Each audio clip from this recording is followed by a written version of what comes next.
Boa noite, irmãos e irmãs. Que bom estarmos aqui na casa do Senhor para esse culto de louvor e adoração ao nosso Deus pelos 60 anos de existência desse ministério. Quando recebi o convite das irmãs para falar nessa ocasião, me senti agraciado por Deus pela responsabilidade de trazer o recado dele nessa ocasião tão especial.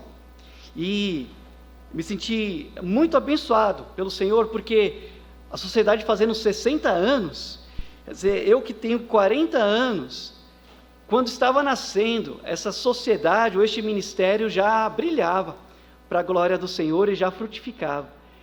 E agora, completando 60 anos, bodas de diamante, louvado seja o Senhor por isso. E em nome dos diáconos da nossa igreja, da equipe pastoral, e do nosso pastor Ebenezer, que não está aqui, mas está acompanhando e certamente orando por esse trabalho. Parabéns, que Deus continue as abençoando muito e continue refletindo a glória do Senhor, porque o diamante, ele não tem luz própria. Na verdade, por mais puro e lapidado que ele seja, ele reflete a luz que incide sobre ele. Então nós e as irmãs, especialmente nessa ocasião especial, que continue refletindo a glória de Jesus, porque nós somos abençoados, a bênção é sobre nós, mas a glória e a honra pertencem a Jesus.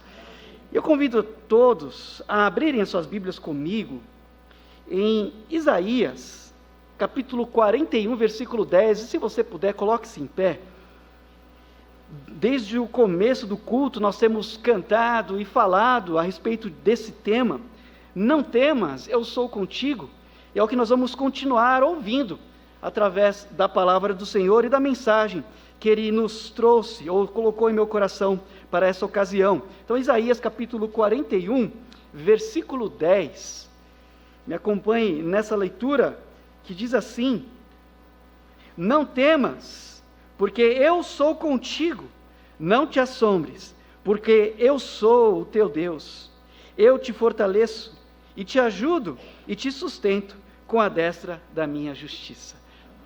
Senhor, te agradecemos pela bênção sobre essa igreja e sobre este ministério, mas a honra e a glória sejam todas do Senhor, tudo para o Senhor, e que o Senhor, meu Deus, se agrade de nos falar ao coração como já tem falado, mas que esta palavra e mensagem seja direcionada pelo Senhor à necessidade do teu povo. Nós agradecemos e oramos, meu Deus, em nome de Jesus. Amém. Amém. Podeis assentar? Não temas, eu sou contigo. Todos aqui, em algum momento da vida, já teve pelo menos uma experiência com o medo. Medo não é exclusividade de alguns. O medo é uma reação de nossa parte quando nós nos sentimos ameaçados, sentimos algum perigo eminente, ou receio de alguma experiência que nós não prevíamos, ou não estamos acostumados. E o medo tem o potencial de minar as nossas forças. O medo tem o potencial de tirar o nosso ânimo e até mesmo de tirar de nós a capacidade de agir. O temor, ele tem o seu lado bom e o seu lado ruim. Por exemplo, o lado bom do temor ou do medo é que ele nos preserva. Quem tem medo de altura sabe que tem perigo na altitude ou na altura, e por isso vai tomar mais cuidado. O medo tem o seu lado bom. Mas o temor tem o seu lado ruim, quando ele nos paralisa, ou quando ele pinta para nós a imagem de um futuro muito tenebroso, ou muito mais perigoso do que ele realmente é. Existem vários tipos de medo, e existem medos de várias coisas. Tem gente que tem, como já disse, medo de altura, tem gente que tem medo de agulha, nesse tempo de necessidade de tomar vacina. Pessoas que estão adiando a vacinação porque têm medo de agulha. Outros têm medo de solidão, medo de morrer, medo de insetos. O medo muito comum aqui para muitas pessoas é o medo de barata. E eu já ouvi dizer que o medo não é da barata em si. O problema é que a barata voa. E não só voa, a barata voa sempre na nossa direção. Então é compreensível. O medo está associado ao instinto de sobrevivência. Nós evitamos aquilo que tememos, porque achamos que não sobreviveremos, ou não sairemos inteiros de uma determinada experiência que pode estar por vir. Inclusive, a iminência de perder alguém. Temos medo disso. Talvez você conheça alguém que contou para você que quando teve que deixar um parente no hospital, temeu de não saber se ele veria novamente o seu parente, o seu ente querido, amado de novo. Então, há sim muitas pessoas com medo de como vai ser a minha vida sem essa pessoa, como vou continuar vivendo sem a presença dessa pessoa que eu tanto amo, como saberei lidar com isso? Mas sabe, irmãos, o conhecimento, a ideia ou entendimento que nós temos a respeito do nosso Deus faz toda a diferença com a nossa relação com o medo. O que você conhece, o que você entende, o que você vislumbra a respeito de Deus, faz toda a diferença sobre como você lida com o medo. E qual era a imagem que o povo de Deus no passado tinha a respeito de Deus? Talvez fosse uma imagem distorcida, mas para que ficasse bem claro para o seu povo, Deus se revelou. Ele mesmo se mostrou ao seu povo dizendo quem ele de fato é. Não apenas era, mas é. E o medo não pode coexistir com a fé. Porque o medo e a fé andam em direções opostas, ou entram em conflito. Então, aquilo que nós entendemos, pensamos e cremos a respeito do nosso Deus, faz toda a diferença da nossa relação com o medo. Isaías é conhecido como o profeta messiânico, o profeta da esperança. E no capítulo 38, você verá que o profeta fala com o rei Ezequias, que foi ferido, ou ficou doente mortalmente, e, encurtando a história, depois de uma oração a Deus, o Senhor o curou miraculosamente. No capítulo 39, a Babilônia envia embaixadores para parabenizar e entender o que foi que aconteceu com Ezequias. E ele, numa atitude de vaidade, de orgulho, mostrou todo o reino, todo o seu tesouro, todo o tesouro da casa do Senhor, e isso pareceu mal aos olhos de Deus. Isaías então vai lá e fala: por que você fez isso? Por consequência dessa atitude, Judá, os filhos de Judá, inclusive os seus descendentes, serão levados para a Babilônia. E certamente quem teve contato com essa profecia temeu. Porque o que seria do povo de Deus, do povo que Deus havia escolhido? Então o temor do povo não seria apenas pelo que iriam enfrentar. Talvez o temor viesse pela associação da sensação de que não existiriam mais. Não apenas não viveriam mais, mas não existiriam como povo. Então, a partir do capítulo 40 até o 48, Isaías escreve o que os estudiosos chamam de livro do consolo. Porque fala a respeito de esperança e mensagem de salvação.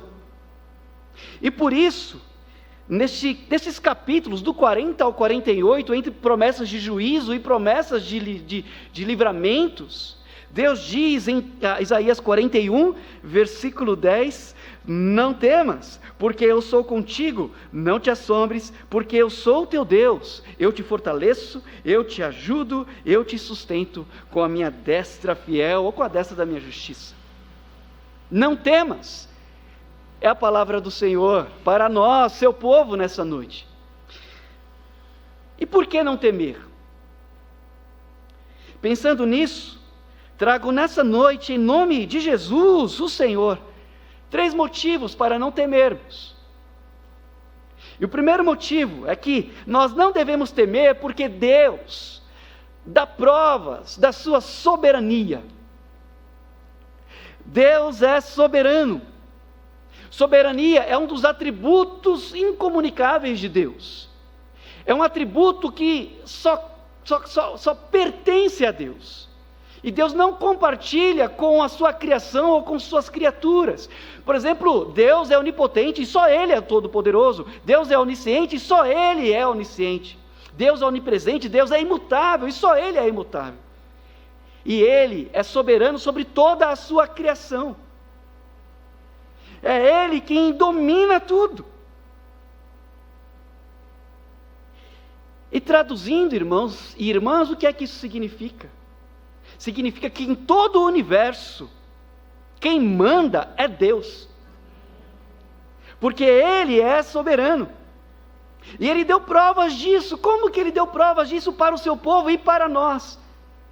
Quando, por exemplo, no capítulo 46, versículo 10, Ele diz assim: eu sou Deus. E eu sou aquele que anuncia o fim desde o princípio. Então Ele tem o controle da história, do tempo. Quando que Deus dá prova da sua soberania? Quando Ele mostra que o universo é um microespaço diante de Deus. Em Isaías, no capítulo 40, versículo 12, a palavra nos diz: quem mediu na concha da sua mão as águas e tomou a medida dos céus aos palmos? O universo é micro diante de Deus. Deus também mostra a sua soberania quando a Bíblia nos diz em Isaías 40, 22, que é Ele que está sentado sobre o globo da terra. A palavra nos mostra a sabedoria de Deus, ou a soberania de Deus, perdão, quando a Bíblia nos diz em Isaías 43, 13, ainda antes que houvesse dia, eu sou, e ninguém há que possa escapar das minhas mãos, e diz o Senhor, agindo eu, quem o impedirá? Deus é soberano. E embora a futura ida de Israel para a Babilônia fosse uma consequência de pecados, o que aconteceria seria debaixo da aprovação de Deus. E o povo de fato foi levado à Babilônia porque Deus quis. E se hoje, diante de uma pandemia, diante de restrições, diante de temores generalizados no mundo, a sociedade de senhoras dessa igreja está fazendo 60 anos, é porque Deus quis. Louvado seja o seu nome. Por isso não há o que temer. Mas ainda há um outro motivo. Por que não temer? Porque Deus dá a garantia da sua presença. Ele diz em sua palavra: não temas, eu sou contigo. Não temas, eu sou contigo. Isso quer dizer que Ele não somente é com o seu povo, mas Ele age em favor do seu povo. Essa expressão ser contigo é mais do que ir com, mas é agir em favor de, ou do seu povo. E é isso que a palavra de Deus nos diz: o Senhor é com o seu povo. Eles enfrentariam adversidades no futuro, mas desde aquele momento Deus já estava garantindo que é com o seu povo. Isso nos faz lembrar de Salmos capítulo 23, versículo 4, quando o salmista diz: ainda que eu andasse pelo vale da sombra da morte, não temeria mal algum, porque, diz comigo, tu estás comigo. O vale da sombra da morte é uma possibilidade, porque o salmista diz: ainda que eu andasse pelo vale da sombra da morte, não temeria mal algum, porque tu estás comigo. Então o vale da sombra da morte é uma possibilidade, mas a presença de Deus já é uma realidade, porque Ele diz: tu estás comigo, não diz estarás, já está. E a razão dele não temer, do salmista não temer, é porque tu, o Senhor, estás comigo. E Deus tem nos dado garantias de que de fato é conosco. Agora, o fato de sermos povo do Senhor não significa que não enfrentaremos aflições. Jesus, o nosso Senhor, a quem nós devemos adoração e está sendo louvado nessa noite aqui, disse a nós: deixo-vos a paz, a minha paz vos dou, e não vou lá dou como o mundo a dá. E ele diz: não se turbe o vosso coração, nem se atemorize. João capítulo 14, versículo 27. Um pouco mais adiante, em João 16:33, ele diz: no mundo tereis aflições. Ele avisando das coisas futuras, ele disse: no mundo tereis aflições, mas tem de bom ânimo, Jesus venceu o mundo. Então, isso que nós estamos passando, olha, nós não podemos nos queixar de falta de aviso, porque Jesus nos avisou. Talvez nem todos estejamos preparados para isso, mas a gente não pode se queixar da falta de aviso. Jesus nos avisou, e por isso nós não devemos temer.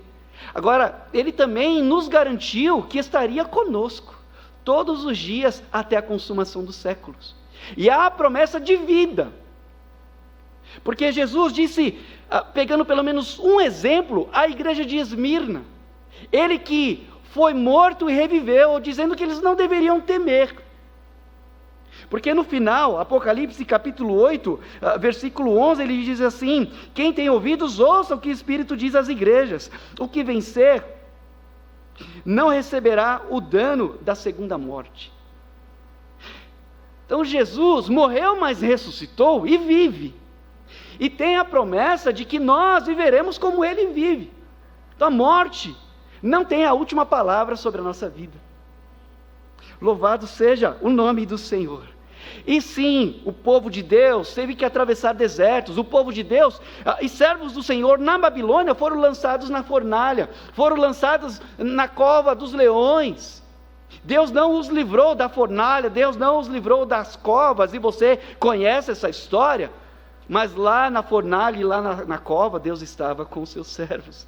Então não importa onde você esteja, se é povo, Deus está com você, o Senhor é contigo. Mas ainda mais um motivo: por que não temer? Porque Deus demonstra pessoalidade. Pessoalidade, porque um ser pessoal, ele tem vontade, ele tem inteligência e ele tem emoção. Deus não é uma energia, Deus não é um cosmo no universo. Há pessoas que dizem que Deus é o universo, ou que o universo é Deus. Tem gente que diz assim, que o universo nos ilumine, que o universo nos instrua, que o universo abra caminhos para nós. Tem na teologia também um pensamento chamado deísmo, D de dado, que tem a ideia de que de fato Deus foi quem criou todas as coisas, mas Ele somente criou e não sustenta o universo. Quer dizer, nós estamos entregues à nossa própria sorte. Mas a palavra de Deus nos diz o que os teólogos chamam de teísmo, que Deus não somente criou o universo e te criou, me criou, mas também sustenta todas as coisas. Então não é o universo quem cuida de nós, é Deus quem cuida de nós e do universo, louvado seja o seu nome.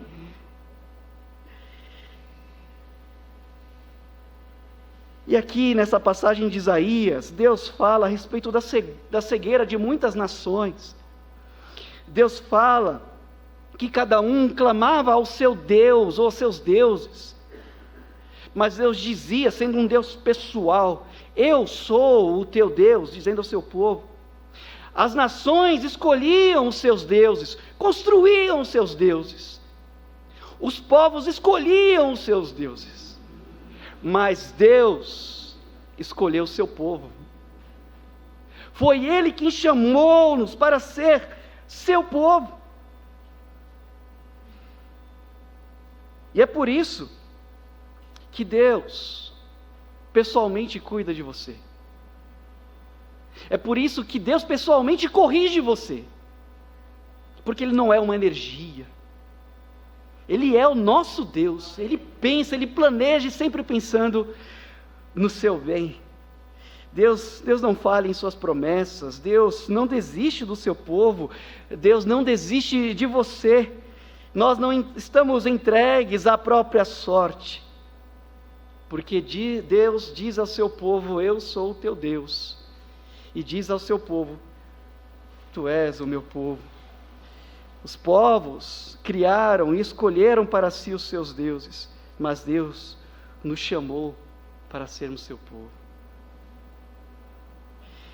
Então nós não tememos, porque Deus demonstra pessoalidade. Ele não é uma energia, Ele é Deus, e cuida de nós e de tudo no universo. Mas por último, por que não temer? Não tememos porque Deus é quem promove capacitação do seu povo. É Deus quem capacita o seu povo. Apesar de ser povo de Deus, o povo de Deus tinha suas limitações, tinha suas fraquezas. Em Isaías, no capítulo 41, versículo 14, Deus chama o seu povo de vermezinho de Jacó, ou povozinho de Israel. Mas eu sou teu Deus. Vocês são fracos, sim, são limitados, mas eu sou o teu Deus, por isso não temas. E Deus não disse: não temas, vai dar tudo certo, porque isso seria pensamento positivo. Ou Deus não disse: não temas, você é capaz, porque o povo é fraco. Nós temos nossas limitações, temos temores, sim. Mas Deus dizia: não temas, porque na verdade Ele dizia: eu sou contigo. Deus chamou a responsabilidade para si. Eu sou contigo, eu sou teu Deus. Em Isaías, no capítulo 41 mesmo, quando Deus falava a respeito das nações que construíam seus próprios deuses, Ele dizia assim, um disse ao seu irmão: anima-te ou esforça-te, e aí cada um construía os seus deuses como se pudessem a ser ajudados por eles, mas na verdade um ajudava o outro, e Deus diz: não são deuses, nem são os homens, sou eu que te fortaleço, eu que te ajudo, eu que te sustento. Então Deus é a nossa fonte de capacitação, e Deus aponta para si, porque não há outro Deus além do nosso Deus, e por isso nós não tememos.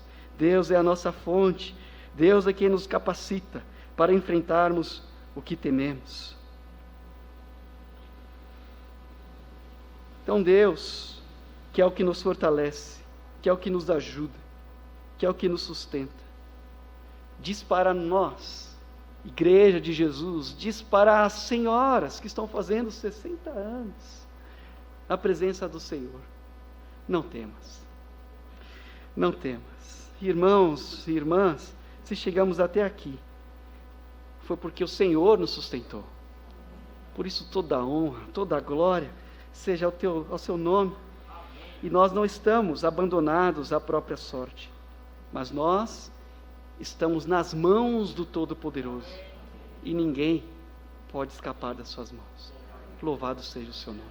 Vamos orar? Vamos agradecer a Deus? Feche seus olhos, curva sua cabeça.